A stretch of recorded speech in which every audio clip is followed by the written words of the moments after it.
the Fantasy Finish Line podcast, and tonight is Tuesday, December 6th, 2022. It's week 14 in the NFL.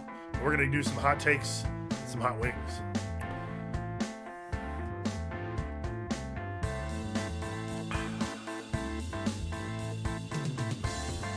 You threw me off when you're drinking there. Now, for those at home, Dave's signal that we've started is that he takes a shot. But he took a drink of beer. I was like, was that the signal? And then he immediately took a shot, so that was good. I think you missed the whole conversation there. I said... No, I was a member of the conversation as well. I said, I'm going to have a drink of the beer, and then that means we're ready to go. You're going to have what? A drink of the beer. And then you take the shot, and that means time to go. Start. Okay. Yeah. Okay. Well, we're good. We're here now. I think we're live and in person to us. Live to those of you who are subscribed to us on YouTube. I'm always live and in person. For those of you who aren't, please do check out our YouTube channel. It's drinkfive, all one word. And for those of you listening on just the podcast vibe, we appreciate that too. We've been doing that for a long time since we were over at a house that we both lived in, sitting on the couch next to each other with one microphone in between us. Yeah. Yeah. Quality. Oh, boy. Quality time, Jay. That was, that was before I spilled a shot on my laptop to start a show one time. How many laptops have you had over the course of the podcast? This is only number 2. It's time to upgrade. So that's an oldie. This is an oldie. This puppy is ready to retire. There are, players who have come in the league and retired since I've bought this laptop. Yeah, that's so not a Tom Brady, not the GOAT of laptops, but what player would you compare that to who is should have probably retired? This is the Cecil Shorts of laptops. I see. So it should have been it was really good early on, and just has hung around too long. It should have been retired 3 years ago. And I love it. I mean, because it's got a lot of flair and a lot of personality. But yeah, should have retired a few years ago. Gotcha. Yeah. Well, what are we thinking today? What's on the docket? Well, I believe that we are both at the moment drinking some Hop Slam. Yeah. Which we have already had on the show already this year. One of our favorite beers, and we're able to enjoy it on the podcast this year. Mm-hmm. Normally comes out in January, and we're done doing the fantasy football season in January. I guess it's an interesting conversation because us liking and drinking Hop Slam a bunch when it originally came out and was very rare was probably coinciding around the same time that we were both getting into fantasy football too. And so it's a similar kind of a situation, I would bet. Yeah, it might even predate. Yeah, so I bet it does. 206, 07, Hop Slam might have come out 04 or something like that. I'm just spitballing here. But by the time we started drinking Hop Slam, yeah, it was probably 06, 07, like you're saying.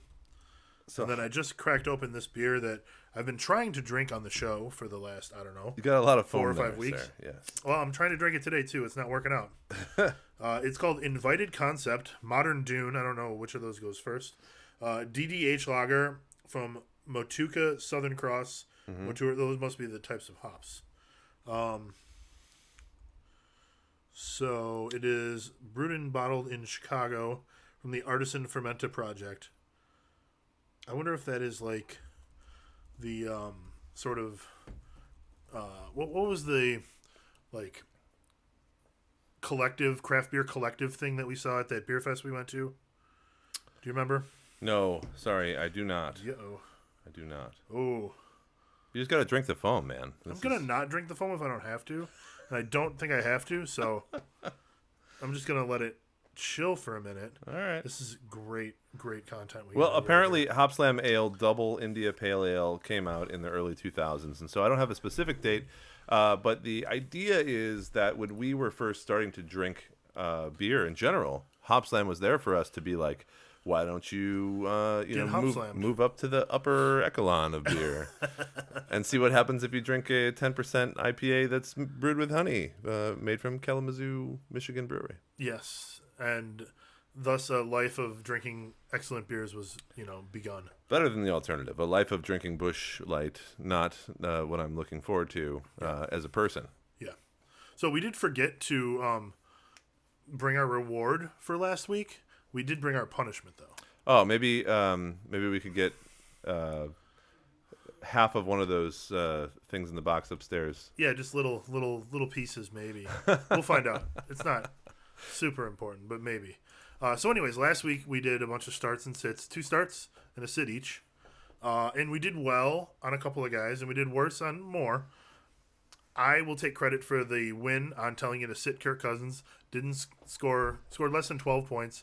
Had a bad game, as I predicted he would. And you said to start A.J. Dillon, who had a very good game. I think he scored over 19 points. Yeah, so he was doing well regardless, but then Aaron Jones went out for some of the game and came back in. But even though Aaron Jones was still active throughout the game, he did come back after a short hiatus on the sideline. A.J. Dillon was involved. And so if you had read my analysis the previous week or paid attention to it, I was calling for a game that was going to be around 15 fantasy points. I think he scored 16. So happy with that. Yeah. And I'm happy that I called the sit Cousins thing. He wound up finishing as where was he? Got to go all the way down. 22, 25. Yeah, he's in the 20s. He was 25. There you go. So he was ranked 16. I said he'd be worse. He was 25. Not at all worth starting. So well done by us there. So we did have a little sweet treat earlier to treat ourselves. And now, or maybe in a little bit. Yeah, in a little bit. We'll punish ourselves. But what we didn't do so well on, you said to sit Mike White. And not that Mike White had a great game, but he just threw the shit out of the ball and had like 370 yards roughly. Yeah, I mean, so here's the deal, right? The guy had 57 passes. The only reason why he scored any points at all is because he scored a touchdown. He had a rushing touchdown on his 7 yards. But, like, he had 2 interceptions and only completed 31 of 57, which is basically 50% completion. He didn't have a good game, but it doesn't matter because in fantasy points, he still scored around 20. I don't know where he was overall, but he was certainly a good fill-in if you played him because he was probably like a QB 8 or something. 7. Yeah, so good for you if you started him. I still think that that's not something that should have happened, but hey, it did. What can I do? What are you going to do, right? They are going to play Buffalo next week, and if you pay attention to our analysis from last week, the reason why the illustrious, the prophetic, the constantly marching, the impending doom of Mike White is not going to be an issue is because last year they played Buffalo and just failed miserably, ran into a brick wall. Mm-hmm. This year they're about to do the same thing again. Yeah. And so, yeah, I mean, they're playing in Buffalo too. They were playing the Vikings, who they had just played the Bears. The Bears have a horrible defense. Well, the Vikings have an arguably worse defense. When they go play Buffalo, they're going to be probably 3 interceptions. I'll be surprised if he's able to score a touchdown on them. Yeah. The other players that we had, Zay Jones was one of my picks. He had like 2 catches on 7 targets. So it was not the sort of game script that I had predicted. And Trevor Lawrence got injured. Yeah, so just all around, just not good for fantasy. Sky Moore on your end, I think only scored like a point. So, you know, these are feast or famine guys in a way. Yep. And then I had Kyron Williams, who I did start in a league. I put my money where my mouth was, and I still won that game, despite Kyron Williams scoring less than 1 point. Good for you. So that's where we go. We're going to have some hot takes this week, and hopefully we can do a little better than our 33% success rate. But we'll see. I mean, they're hot takes. But like you they're said, designed to be a little spicier. A lot of people will, who are pundits in the industry or whatever, will say, you know, sit this guy or start this guy who is in the top 20. It's a little more difficult to say, let's start this guy who's ranked, you know, RB 38 or like it's true. Wide receiver 40. We did go out on a ledge there. So I think it's always better to do that. And we're not always going to be as accurate as we hope to be. In fact, Dave, who is listed as one of the experts on Fantasy Pros, no longer ranked number 8, unfortunately. He is now number 7. Ah. Well done, Dave. Moving up, folks. Yes, moving on up. Yeah, that's really fucking good, dude. Well, I was 2 Nice again at work. wide receivers. I got to tell you, of all the things that I've done well on this year, I'm probably number 1 by now at wide receiver. You're number 2 at wide receiver still for the season. Yeah. You're number 2 at wide receiver. You're number 12. Who is number at running 1? back. Who is number 1? Number 1 is Kev Masarajan from Rotoballer. All right. Well, I'm going to reach out to Kev and see what he's doing because I feel like I'm nailing those wide receivers. Anyway, yeah, number 7 is great. My goal this year was to finish in the top 10 season long, so I have a couple more weeks to do it. But unless I really screw up, I feel like averages are going to work in my favor here. Yeah, and you're doing well on the kicker defense front. You're in the 20s on there. So, dude, I always have. My problem you're is a very well-rounded fantasy player. my problem is tight ends usually and quarterbacks. Tight ends, you're at 65, but someone above you is at 102. So, like, I feel like tight ends are such a crapshoot. There's only one. Okay, in the top 10 experts, there's only one guy who's in the top 10 of tight ends. So that makes sense because if you're really good at tight end rankings, then apparently you're not very good overall. Yeah. Okay, fair. Well, number 7, I didn't know that. Thanks for letting me know. Yeah, nice work. So the playoffs are coming up. You got one more week. Hopefully, everyone, now that this is the second year of 17 games in a season, everyone has extended their fantasy season because this year there are buys in week 14. I don't remember if there were last year. I think there might have been up to 13 last year, but I'm not positive. So you can't start the playoffs in a week where you have buys. That is just ridiculous. This week there are buys on games where you have to clinch in the playoffs. Still a little tight, but the NFL isn't going to cater that much to fantasy football players. Mm-hmm. So I had a few playoff strategy questions as far as like roster management goes. Do you cut players that you shouldn't start?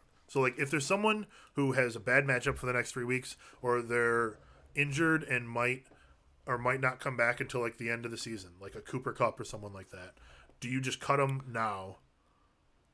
Or do you like kind of hold on to those players still? There's 2 different scenarios. One is if you have players that are backups, that are handcuffs, that are people that are depth, and the answer is if you really want to win, you should be only taking people that have the highest upside. And the second question I think you're asking is about injured players that probably will come back, and the answer to that is probably they'll come back, and that's not good enough for a winning team. I agree. So no, I'm not going to leave these guys on the roster that are adding nothing to my current ability to score fantasy points. Yeah, it was like last year when Derrick Henry was coming back for the last game, and people kept him around. And he starts the last game, and it's his first game back, and he doesn't have a good game. Yeah, it's very rare that these guys have a really good game the first game back. Like that stuff that Christian McCaffrey was doing like 2 seasons ago when he played like 3 games throughout the year and they were all like 30-point games. Like that doesn't happen much. That's the exception, not the rule. Yeah, well, and CMC is different anyway, right? Certainly. He's basically this little wide receiver that also occasionally gets 20 touches a game. So. Okay, so then when you're starting players, do you like to go for high upside or consistency? Or are you still taking the same sort of approach that you would take throughout the season and probably mixing it up? Well, you can only change so many things, and you might have a different opinion about this, but the players that got you there are probably going to be the same ones that you're starting. It's not like you have this giant menu that you can choose from. That's a good point. Unless you're in a guillotine league, like there's not just players being cut that you can dine on.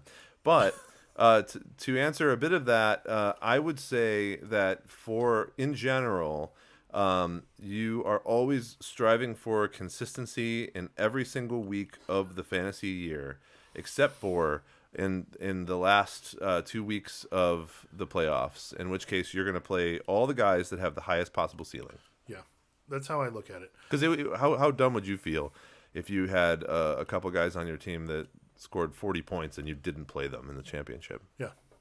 So I tend to change a little bit. If I still have free agent acquisition budget left, I am way more likely to spend a lot more than I normally would during the year. Yeah.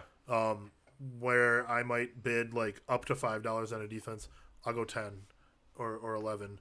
And then I'm willing to drop 50-60% of my remaining budget on one guy if I think that I'll immediately put him in the starting lineup. And that's not usually the case throughout the year. And maybe I need to, look at that as a way to like actually acquire more players throughout the year. But I definitely kind of change up how I use my budget. I'm with you. There's no reason not to spend all your money. Yeah. Well, of course that, but I mean, like, some people like to save it until like the last week. Well, the odds that like the last week there will be an amazing player that's going to make the difference are Right. so little I agree. that you might as well get your best matchups possible above everybody else. And obviously, there's some baseline best practices here, like looking at all the other people that are in the playoffs. If you can spend just enough money, for example, for a defense that no one else can take them, and that's the thing that you think is going to make the difference in your matchup, all you have to do is win 1 week. If you lose, you're out in most fantasy leagues. Yeah. So why wouldn't you go ahead and do that? You should win. Do as much as you can to win each week. That's all that matters. Okay. And then this is a discussion I've been having at work with some friends who play fantasy football. How do you think that leagues should treat teams that are eliminated? Sounds like you're doing a lot of work there. We work a lot. So I'm in a fantasy league that I've been in for a long time, and they've existed longer than any other fantasy league I've been in. Over the years, they've changed their rules various ways, etc., to try to make things more. I think people always strive for like fairness in general. Mm-hmm. Some leagues are more cutthroat than others. This particular league, if you're saying how do you treat someone that's eliminated? So when you are statistically unable to make the playoffs in this league, you are no longer allowed to make any trades with anyone. Okay. But you are still allowed to pick up free agents to better your team. Now, we do have like a high score pool that goes through the regular season. Now, once it hits the playoffs, those teams are also then banned from even making any free agent acquisitions, and only the teams that are in the playoffs are allowed to do any moves at all whatsoever. Okay, are there any keepers or anything in this league? No. And then, yeah, if it's a keeper or dynasty league, it could be a little different, right? is there a trade deadline in the league? Yeah. So okay, but if you're eliminated before Wednesday. the trade deadline, then you can't make any move. You can't make any trades. Yes, correct. Oh, that's cool. I like that. Now that's not necessarily a setting that is in the league software. It's just a setting that the commissioner handles manually. Okay. But I would say that in my opinion, it should have parity with the NFL. The NFL doesn't disallow you as a team to not do anything. But I can understand the issue being in a redraft league where there are no keepers, there is no dynasty. A team that is already going to lose and not make the playoffs, trying to trade or pick up free agents only to spite other people for that like emotional payoff is not something that we as commissioners would like to reward, right? And so that is certainly a hard discussion to have. Yes. So what's your opinion? What did you guys discuss at work? So the issue that was coming up was in this league where there were keepers. If your team was eliminated, you weren't allowed to make moves. Uh-huh. And which meant that someone at the end of last year was not allowed to pick up a player that he wanted to grab to use as a keeper for the following year. Yeah, that's dumb. I agree. Yeah. And their solution, which I'm not a fan of, but I agree is a solution, is that you can no longer keep players that were picked up once the playoffs start. Okay, so those are like arcade rules, and then everything gets reset back to where it was before before the playoffs started. That is a solution. Well, I don't know if that's the case, because like if you drop a player in the playoffs, are you still allowed to keep them? Like I didn't ask that far, but like frankly, Those I like players. the way that we have done it. So in Dynasty, you have a reason to always be competitive, because you're going to keep the players that you have through next year. So there's always a reason to still be making moves to pick them up. And in some other leagues, we have high score pools that go through the end of the playoffs, and we let everyone keep making moves so that there is a reason to try to win. There is something to play for. Yeah. That way, making moves is not.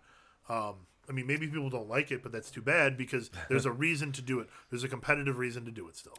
I think ultimately the problem is you have bad people, but this is I'm being serious. I know, but this is an issue that the commissioners don't want to face or even realize is an issue, because if they bring bad people into their league and those people are doing things that are nefarious or looked at as ethically wrong or whatever, in the league's constitution, even if it's gray or frowned upon. then they shouldn't have been invited to the league in the first place. And so really the problem is that you need good people to start with. And so that's a real problem for people that don't have like a big network of folks to. But then isn't it kind of a boring league if everyone's a good person?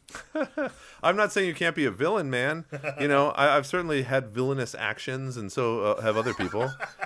But being a villain, you have to still, I think, adhere to some of the rules that the league lays out. And so my thing would be, one, make sure that you have good people in the league. If you don't, try to seed them out and get good people to replace them with. Two, you have to have some kind of league constitution that or charter or whatever you want to call it that lays out some of these things, that gives you some kind of basis of things to work with.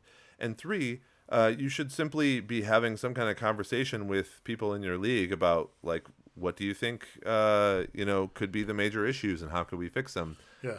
That's friendly and working towards a useful resolution. All right. Well, I'm looking forward to the playoffs. I don't think I've clinched anywhere, but I have two teams that are in really good shape to make the playoffs. Another one that is in playoff shape right now. And then two teams that are probably eliminated. So out of 5, if I make 3, I'll be happy. And hopefully I can find my way to win one of them. I'm in the playoffs in my 2 biggest leagues, so I'm focusing on that. Congratulations. Shall we have a drink? Yeah. Okay. We're making it happen here. Cheers. It's been an interesting year. It's been an interesting year for I think people that have been drafting 0 running back.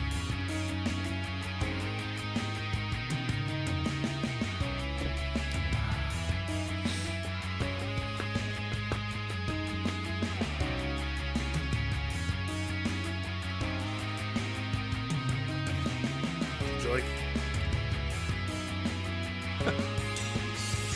What a flavor combination this will be today. Yeah. Thank you. So this is the reward we got for making a couple good picks. And where is this dessert from, Jason? Oh, this is from Crumble Cookie, the newest suburban craze. At least in Chicago. I'm sure it's nationwide. It's all over the place, yeah.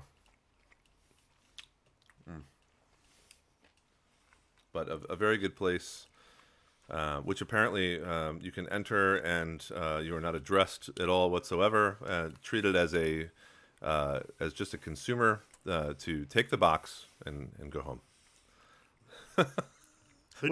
Which I find very entertaining. They call your name when your cookies are ready. That's the only interaction they have with you. Why would they even do that at that point? It feels like it should be just like they shove it into a thing and it, like a computer says your name. Siri says it or something. No free ideas, Dave. You need to sell that to them. Very tasty.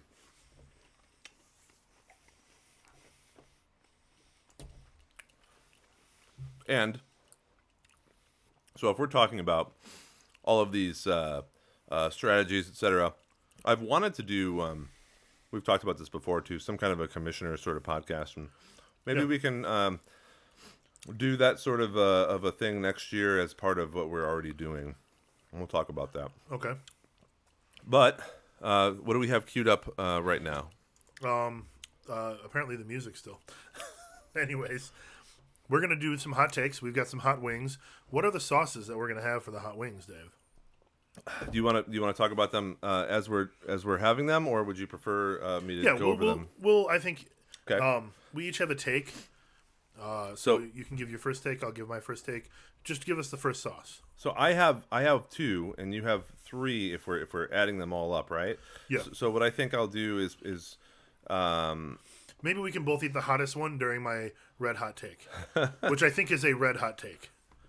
I think it qualifies as red hot. Okay, and then I'll have like a response or something that I can barely get through probably at that point. You'll be fine. I know you. You'll eat the hot wing and be like, "Oh, this is tasty and delicious," and I'll have more. And I'll be like, "I can't talk." Well, we already had what is going to be way spicier than this, so like I was asked if I would be hiccuping during this, Yeah. and I said, "No, I'm never going to eat something that's spicy again." And I was told, "Well, then I'm not going to watch it." Oh. So apparently, we have to Is there hurt ourselves. bodily harm involved? in order to get ratings. Well, the first one is Humble House, one that has been a hot sauce that has been a staple in my household since pretty much the moment that I started watching Hot Ones on YouTube. Okay. And this is a guajillo and red jalapeno tangy garlic sauce. This is not really that spicy. Did we have that last time? We may have. I love that sauce. I know we have that often when we do. It's just a great sauce sauce. tastings, It's yeah. garlic and red jalapeno and like, and so it's just a great sauce. And this doesn't have to necessarily be super spicy, but the whole concept is to wet your palate to the peppers to come. So so we both have a wing for that. Okay. And I can go ahead and get in. Why don't there, you I guess. start? Yeah. Do you want to eat and talk? Sure. Okay. So yeah, we did hot takes a few weeks ago. Maybe it was many weeks ago. It probably was like week 3 or 4 earlier in the season. We tried to do a little hot one style challenge where we had, I think, 5 wings that day, and we would read off increasingly hotter takes and try to get through them and try to defend them while our mouths were burning. This time around, we've got fewer takes, fewer wings. We're taking it a little easy, but I suspect that as we get to the hotter sauces, they will be quite hot indeed. Yeah, good stuff though. Okay, so this is going to take a little bit. So first hot take I have is to not count on Jamal Williams past week 13. Now, the guy has 14 touchdowns so far this season. That's 2 more than anybody else that isn't a quarterback. So he's scoring literally 7.2 points per game for his team at this point, which is really impressive. The 4 teams he has remaining to play on his fantasy schedule, the Vikings, Jets, Panthers, and the Bears. Only the Jets, out of those, have a defense that isn't giving up more than 20 fantasy points per game to opposing running backs. So why would we suddenly stop trusting Williams, a guy who is more than likely rostered on some top-seeded fantasy teams, someone who has played almost every week, if not every week for you, if you do have him rostered, and is a big component of the reason why you're in the playoffs? Well, it's about DeAndre Swift. It's about how he could eat into the opportunities that have allowed Williams to be the top dog at the box office. Since suffering an ankle injury in week 1, Swift's snap share and the number of carries he's had, 65.7% snaps and 15 carries in week 1 for 25 fantasy points, for example, that dropped to an average of 36.8 snaps and 36.8% snaps and 5 carries per game during the amount of time between weeks 2 and 12 in which he was injured and only playing sort of like half his normal capacity. Okay.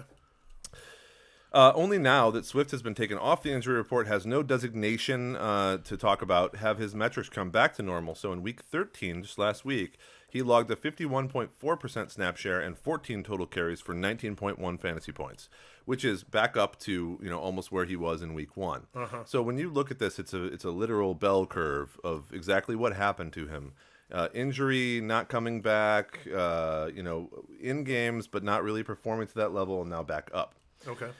So where did those extra points go? Those 9.5 fantasy points per game to 25 fantasy points. Where did they go? They went to Jamal Williams. Yeah. And so when we review the same kind of data for Jamal Williams, we see that in week 1, he had a 32.8% snap share with 11 carries. Remember, that's the same week that Swift had a 65.7% snap and 15 carries. Now, while Swift was struggling through those injuries in weeks 2 through 12, Jamal Williams... I'm sorry. They don't really share the field at all then, do they? Together, no. Okay. He averaged a 45.34% snap share with 16.6 carries per game. So he's getting 75% more field time, or not field time, but carries as he was previously. In week 13 with Swift back and Swift without the injury designation, Williams logged a 29.7% snap share with 11 carries, which is almost exactly the same as he had in week 1 when DeAndre Swift was a healthy start out of the box. So this means to me, it's very easy to see that Williams, I'm not saying he's not going to have red zone usage, that he's not going to be used in the offense, but I am saying that Swift is the clear number 1. Swift is going to have 65% of the snaps and most of the carries in every game that he is healthy. And Jamal Williams only did what he did because of the number of opportunities and percent snap share that he had during the time that DeAndre Swift was not healthy. Therefore, those 14 touchdowns are a product of him basically being the RB1 of Detroit offense, who has scored a whole bunch of points this year and has been able to make it over to that goal line where Jamal just snuck in all the time. If you look at his stats, he's got a lot of games where he averaged like 3.2 yards per carry. That's because if you have to run 1 yard across the goal line, it's not adding a whole lot to your average. That's very true. And so that's what he's been doing. But I wholeheartedly think that those people that intend on playing Jamal Williams to ride out those touchdowns, well, it's probably going to stop around 14. I'm, in a way, happy to hear this. I traded Jamal Williams on Sunday morning. That's a good trade. Is this a dynasty league? No.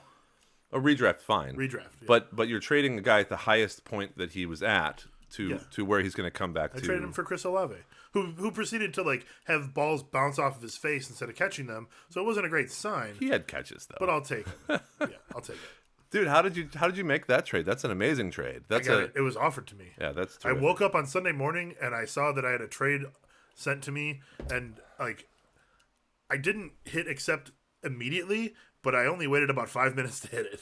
Well, that's somebody chasing touchdowns, and you got to go for that 100% of the time. And I don't think I might have started Jamal Williams once or twice as a bye week fill-in. The whole time you had him? I have Saquon Barkley and Austin Eckler in that league. Well, fair enough. You should have traded him. Quarterback you league. should have traded him earlier. I tried. I really tried. I had been shopping him around, and people weren't buying. But so you had when you get to the end of the season, players get desperate. You have the league leader in touchdowns by 2 touchdowns, and you didn't play him at all this year. I guess he was a bye week fill-in. You should send him a nice letter or something. I'll make a donation in the name of his charity. Oh, do it. Okay. So my first take, and I enjoyed that wing. It had just a tiny hint of spice. It's a nice wing at the end of it. I like it. I agree. So mine is at Tyler Huntley. Will be a QB1 this week against Pittsburgh. Ravens backup with Lamar out, right? It does. I mean, okay, Lamar's not officially ruled out. Oh, he's out. But he's going to be out. PCL, yeah. Yeah, PCL injury. He's going to be out. So Huntley will be facing the Steelers team that is surrendering the 9th most fantasy points to opposing quarterbacks. In Week 13, it was only going to take 18 points to be the QB10. And Huntley almost made it there. He didn't start the game, but he was like, I don't know, he had like 15 points. The Steelers have surrendered 20-plus points 5 times now to opposing quarterbacks. One of those quarterbacks was Zach Wilson. So, a lot of times when they face a good quarterback, he is going to put up a lot of points. Tyler Huntley also runs the ball. He had 11 rushing attempts last week and a rushing touchdown, the only touchdown of that game. But I really think that Huntley is going to be able to play very well and play... Okay, look. He's going to have a good fantasy day. I don't know if he's going to play well, but he's going to score fantasy points, and that's all we really care about. Okay. His point stealing has helped because he has a tendency to scramble and just run the ball. As a backup guy, he's not as well versed with all of the passing routes and everything like that. It will probably be a little bit simpler of a game plan. And so I think that he's going to run the ball another 10 times at least. He's been the backup for 2 years, so great. Even though he is a backup, he's better than what he was last year. And he did have a 35-point game against the Packers last year where he ran in 2 touchdowns and he threw for 2 touchdowns. So he's going to be a fine replacement. There are 6 teams on bye, including Justin Fields and Aaron Rodgers. So people are missing some quarterbacks. He's only rostered in 19% of flea flicker leagues, so he should be available. And if you're in a 2-quarterback league, he needs to be a starter. Yeah, I mean, I think he's probably being picked up in the waiver this week because Lamar just went out. Exactly. He's going to be a big pickup this week. Mm-hmm. And I think he'll be a quarterback 1.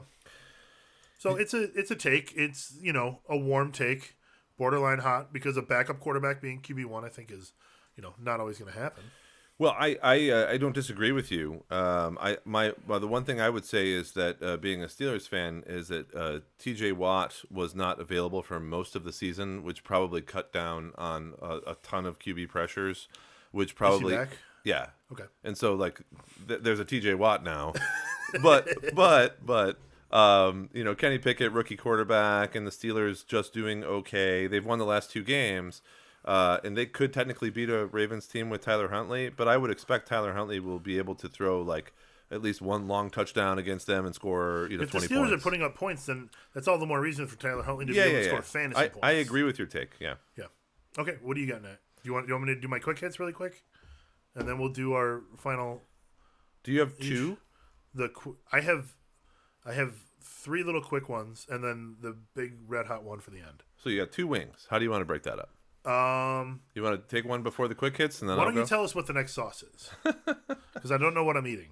Okay, so this is the next sauce that we have is Hellfire Detroit, and Hellfire Detroit is bourbon habanero ghost, and this I like those things. This is a sauce that actually is pretty tasty. It's apple cider vinegar, which I really like. Fire roasted habanero, so you get a little bit of that like burniness, smokiness on it. Okay. And then it's got sea salt and lime, and then a little bit of smoked ghost chili pepper. So it's this one. Can you see what I'm pointing at? Yep. Okay, good. And so yeah, you've got like smoked and fire roasted and apple cider, and so there's some good flavors in there. But it's certainly is going to be a probably 7 out of 10 sort of hot sauce. Okay. Well, I'll burn through these really quick. But you only have 2 things. Are you going to eat both of those on your last thing? I'm confused about your strategy here. Should I eat it now? Yeah. Is that what you're saying? Yeah. Okay. Yeah. Oh, I see what you're doing to me. I understand now. This should be good. It's hot. It's Hellfire Detroit, which of course says nothing about the city. We would never try to impress our opinions of the city proper on anyone. Yeah, on the hot sauce, on anyone on YouTube or listeners of the podcast. Oh, it always hits you when you swallow for the like after you've eaten it and you just have some residue in your mouth and you swallow it again. Ooh, oh yeah, that's when it gets you. Okay. Okay. Well, maybe I'll join you then. I don't know. Yeah, you should. Okay, and then I'll respond after your hot or whatever. Yes. Oh fuck. So Samaje, it's hot on the tongue right now, and just like with the chocolate, talking makes it worse. Zoom. Samaje Perine is not the next Tony Pollard. All right. Tony Pollard being the backup to a stud running back who's actually better. At least now, finally. So, as soon as Mixon is healthy, Perine is going to be taking a back seat. He won't be putting up the big numbers that we've seen over the last 3 weeks. So, if you're starting him and you're benefiting from that, that's great. Don't think it's going to last. As soon as Mixon is back, he's going to be getting the carries again. It's not like the Ezekiel Elliott situation where even Elliott is like, yeah, we're a better team when Tony Pollard touches the ball more. Hot. Right? Hot sauce. Is the next one hotter? Uh-huh. Fuck. In honor of a Detroit something or other, Amon-Ra St. Brown, the Sun God, is going to be the next. I just wanted to note that I agree with you there. Okay. And I've like had so many trades coming at me like Samaje Perine, and I'm like, yeah, of course you're trying to trade him. No, of course I don't want him. Well, you traded away Rachaad White, which I praised you for last week. Yeah. Yeah, good job. So, Amon-Ra St. Brown is the next top 3 wide receiver. When he's healthy, he's putting up huge numbers. He is the most important offensive weapon on his team, and they have one of the best offenses in the league, and he's a very young guy. He's going to be one of the top 3 wide receivers next year. I think he's going to be drafted that way as well. He's awesome. Justin Fields has peaked for the year, and he should not be starting. I mean this from a health perspective. I mean this from a fantasy perspective. The Bears need to keep him healthy for next season. He also has really tough matchups when it comes to fantasy points. They're playing the Eagles and then the Bills. It's not as if Justin Fields is going to help you get into the championship game, where you might benefit from his matchup with the Lions. So, you getting to the championship game and him making it all the way to week 17 are huge ifs. Justin Fields peaked his fantasy, he's got that the traditional bell curve where it went very high, but it's coming right back down. Yeah, but they're still going to start him. I know, they make bad decisions. I was asked on Sunday why Justin Fields was playing. My only response was because the Bears are bad at making decisions. Yeah, they're bad decision makers. 100% agree. And I think they should not start him. There's no reason to start him. But I do have him on one of my leagues with 3 quarterbacks starting, and so I would prefer if he continues to start for those. Well, in that situation, you'll take like 15 to 20 points from one of your starters, but obviously you would prefer him to be the 40-point guy that you saw earlier in the year. Oh yeah, well I just lost Jimmy Garoppolo in that league, so if I could keep Justin Fields, that would be great. Thank you. Oh my gosh, that was hot. Yeah. And the next one is hotter, you say? Well, we're not there yet. Ooh. Okay. Well, why don't you tell us about a hot take? And I'll sit here and suffer in silence. Whew. Doesn't it hurt to breathe? It's Hellfire Detroit, man. That's okay. what we should, if I'm on Ross St. Brown needs another nickname, I think Hellfire Detroit is a good one. That could be one of the other Egyptian gods. Can we give it to Jamal Williams? Yes. Hellfire Detroit. So here's another one from me. DJ Moore back with Sam Darnold is about to make a serious impact on the NFL. Now, so far this season, DJ Moore has had a 27.2% target share. That's number 13 among wide receivers, Jason. And that's 96.8% snap share. How many times he's been out for offensive snaps? That's number 1 among wide receivers. Yeah, that's impressive. So he has, 1, been completely healthy the whole year, and 2, been out there getting targets like nobody's business, like a WR1. So we know that. It's clear the opportunities. He has them to excel in the offense. So what's the problem, right? You know what the problem is, right? His quarterback. Yeah, so or quarterback. lack thereof. That's exactly right. So why is Moore only the WR29 so far this year, according to Fantasy Pros half PPR scoring, when over the same period of time in the last 3 seasons, he was somewhere between WR10 and WR20. That's quarterback talent and chemistry with the quarterback. The Panthers started the season with Baker Mayfield. And now moved on to P.J. Walker. P.J. Walker. Neither put up consistent numbers. Neither achieved tangible success with Moore. Neither achieved tangible success as a quarterback. Yeah. In general. Now, Sam Darnold just returned as the Panthers' starting quarterback after being put on IR towards the beginning of the year. Actually, before the year started, I believe, with a high ankle sprain. In Week 12, he played as a starter, and he immediately made an impact with Moore. I keep getting, like, saliva built up in my mouth from all the hotness. It hurts. He's very slowly calming down. So Moore last week put up 103 yards and a touchdown. One of his best games of the entire season. Over their playing time, Sam Darnold and DJ Moore's last year in 2021, which was most of the year, Moore had an average per game of 5.5 receptions on 9.5 targets for 73.2 yards. Now this year, playing with the whatever quarterbacks that he's had an average over 11 games without Darnold of 3.8 receptions on 7.5 targets for 45.6 yards. So I think based on those numbers, very clear that Moore played much better with Darnold last year as a rule. And with Mayfield being officially released just recently, and on the Rams of all places, Sam Darnold is going to be the starter in Carolina now for the rest of the season. Yeah.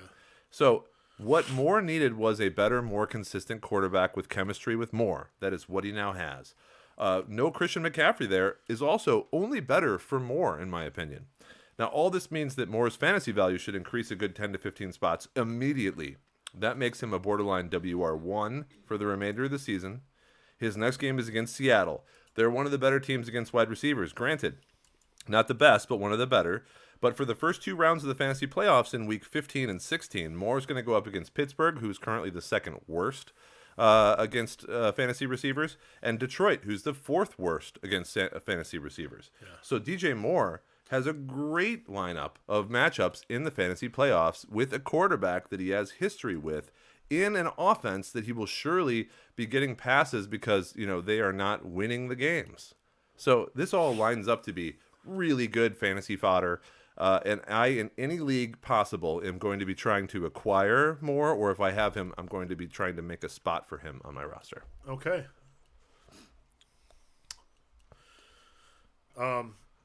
What do you think about Moore, and are you excited about getting into this last wing here? I was thinking more about the last wing, so I'm like, all right, my mouth is still a little hot. I'm about to fucking blast it with heat again. But what I was doing was I was looking up Moore's ranking. You said he's a WR29 in the year. He's ranked 22 this week in his ECR. Yeah. And it's where you have him as well. Right. So it seems to be a consensus that he should play a lot better I really like looking at matchups. And obviously, this one against Seattle, I don't know that he's going to get that 10 to 15 spot bump because it's Seattle, but he is definitely going to get it for Pittsburgh and Detroit. But in the following 2 weeks. Yeah, and even those are the playoff weeks. Those are when you find a spot for him in your lineup. But regardless of that, like you feel like he's probably still going to be around his average with Darnold this week with Seattle, and that would still be 5 receptions for 70 yards. And you give them that week to sort of rebuild that chemistry. Yeah. And then when they get the really good matchup the following week, they're ready to go. Yeah. And I really like that. Yep. So I'm totally with you on that. And now, all right. Well, so the last wing I'm with you on this is Torchbearer Sauce's Honey Badger Honey Mustard, and this is a sauce that is, again, apple cider vinegar strong, but it has scorpion pepper, honey for some sweetness. Yeah, I'm sure it'll be sweet. Brown sugar, and then mustard powder, but then Carolina Reaper. So scorpion, Carolina Reaper, those are the big things here.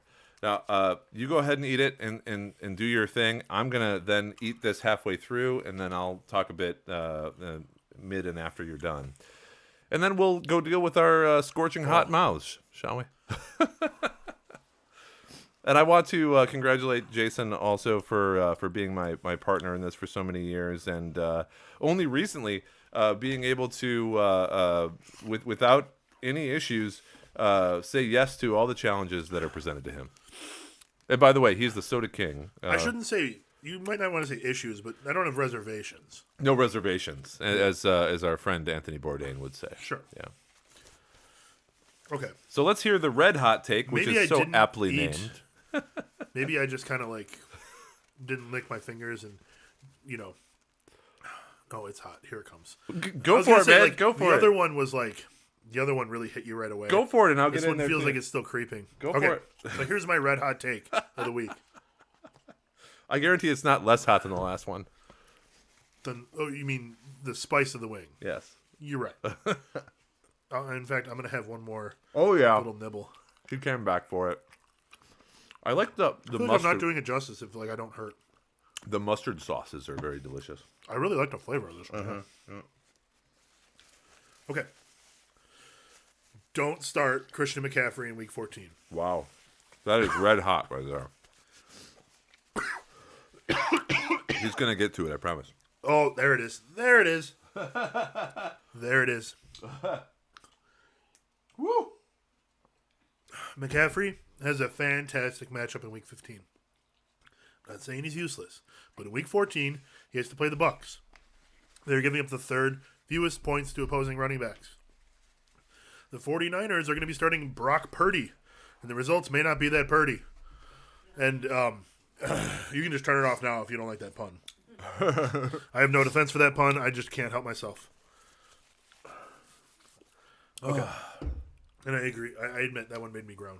Oh, fuck. It's so hot. Well, you only got 2 paragraphs left, man. Let's go. Ooh. So, I feel like the 49ers tend to play with the pace of the teams that they're up against. Sometimes they do dictate the pace, but a lot of times this year, it seems, they play fast when they play a team like Miami. They play slow when they play a team like New Orleans. They've stepped it up against the good offenses, like the Dolphins. They ran 79 plays from scrimmage. The week before against the Saints, they only ran 67. They only scored 13 points. They were happy to grind it out. In that game against the Saints, Christian McCaffrey only had 7 points. That's not the kind of start that you're looking for. McCaffrey has only been on the field for over 80% of offensive snaps for the 49ers twice so far on the team. Most of the time, he's a little under 70, so it's not as if he is the every down player. In fact, last week, he only had 17 of the team's 44 rushes. He was saved because the rookie quarterback had to just dump the ball off to him all the time. So, oh my God. Oh, this one's more intense. This one is just all-encompassing. The last one was just burning my tongue. Scorpion and Reaper, this one's man. my whole mouth. Yeah. So, now that the Bucs have had a week to prepare for Purdy, they're going to focus on stopping those dump-off plays, stopping what he was mildly successful with last week. The Buccaneers are great at stopping running backs, and they will force Brock Purdy, right? Is that his name? Brock Purdy.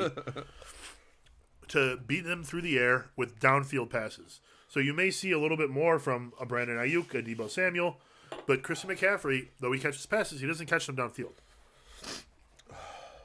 Oh, my nose is running. You know it's fucking hot. Yeah. So I didn't say this would be an easy one to swallow. Like a spicy wing, though, you get through it, and you hope you don't regret it later on.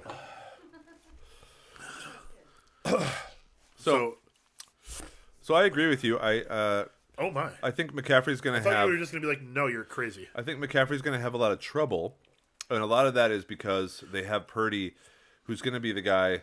And of course, yes, every time you talk, it's hotter. Right. That's very exciting, isn't it? That's when we were able to share the chocolate with the guy who got us the chocolate. Yeah. Yes. Recently, Thank you, Glenn. And one of the problems with the chocolate is that we had to keep talking, and it just made it worse. And when he ate it, he just kept his mouth shut. I felt like it wasn't fair. We should have interviewed him on the spot. He clammed up. Yeah, there was like one hiccup. Next time I'll bring my video equipment. Less exciting, right? So, I think that the problem is mostly going to be the fact that if Purdy is unable to chuck the ball, then they'll be able to stack against the Christian McCaffrey and Jordan Mason and you're crying there, buddy. Anybody else that's going to be behind that 49ers line. Now, the things that I think are important to talk about here are the 49ers line, which is one of the best in football. Yeah. So that might still be able to maintain some semblance of stability, even if it's being stacked against. So I would caution against not starting McCaffrey. What I would say is that he should move down in the ranks of your running backs on your roster. Therefore, maybe you have a guy who will go up in front of him, but I think he'll be more of an RB2 or flex than an RB1 in this matchup. So I do agree there. I must say that it's important for us to understand that Brock Purdy apparently has some of the biggest balls in all of football. Have you heard this? Are you familiar with this? Literal? Well, so Kyle Shanahan said after they beat the Dolphins, on Sunday, he said he's got some balls out there. Forgive me for saying it that way. Now, George Kittle said he's got some cojones to him. If you're not confident, guys feel that, right? Deebo Samuel said it takes nuts to call a timeout without Kyle calling it. Reportedly, Purdy has earned the nickname Big Cock Brock in the 49ers locker room. So all I'm saying to you is that these guys have Is that a better nickname than Big Dick Nick? I'm just saying these guys have seen him naked, and apparently he's Big Cock Brock. He's packing. And I don't think that's going to affect the secondary of the opposing teams, but the guy's got Maybe they'll get distracted. He's got some balls on him, is all I'm saying. Everyone's going to be looking at those tight pants to figure out what's going on. How big are those balls on Big Cock Brock? Well, I think if anything, they'll be dragging him down. He doesn't seem like a rushing quarterback to me. We'll see what happens. Okay. But maybe he's got more stability. Yeah, the tripod action. It's the center of gravity that's a really important discussion about those players once they cross the line of scrimmage. Okay. Yeah. So I thought this was a fun conversation, but one thing we didn't touch on, kind of didn't realize it was going to end there, but I'm happy it did, was the high stakes. And so I'd love if we can come up with one kind of a bet as opposed to what we've been talking about. I'd love to bet on Christian McCaffrey. You want to set a line based on what you think of him? No, I don't think he's going to score less than 10 points. So what would you put him at to be comfortable doing some kind of a bet? If I knew that Christian McCaffrey was going to score 12 points, I would probably look elsewhere. Yeah, understood. But again, when we say sit, we're saying that he's not going to score 27.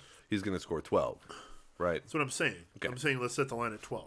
12 points. Okay. And so if we set the line at 12 points, half PPR for Christian McCaffrey, and I say he's going to go over 12.01 or more. Okay.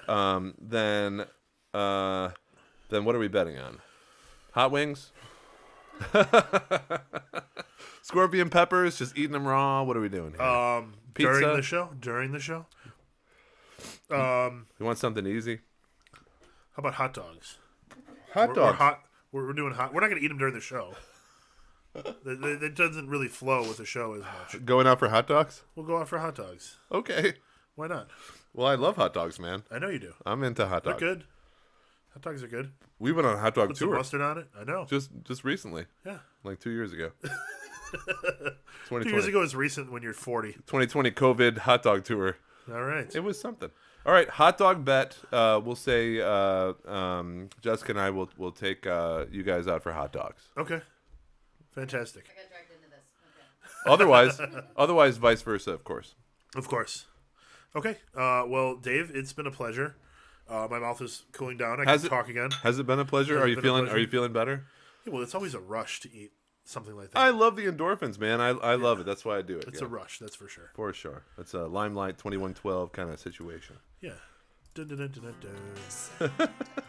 I don't know. I don't want to get removed off of YouTube by, singing too much of a Rush instrumental. Copyright strike from like humming Tom Sawyer. So, listening to a different podcast, Mark Maron saw Geddy Lee at the airport and took a picture of the back of Geddy Lee's head. Yeah. He didn't go up and talk to him. He just took a picture of the back of his head. Mark Maron's a weird dude. He is. Yeah. But I like him. Well, cheers to all of you out there. Cheers, buddy. We keep on keeping on. Only a couple more weeks in the fantasy football season. If you would please subscribe to our YouTube channel, Drink5, all one word. Go check it out. Drinkfive.com is, of course, the website where all the content is housed every single week. And we wish you guys all the luck in the world in your fantasy season remaining. Cheers. Cheers, everybody.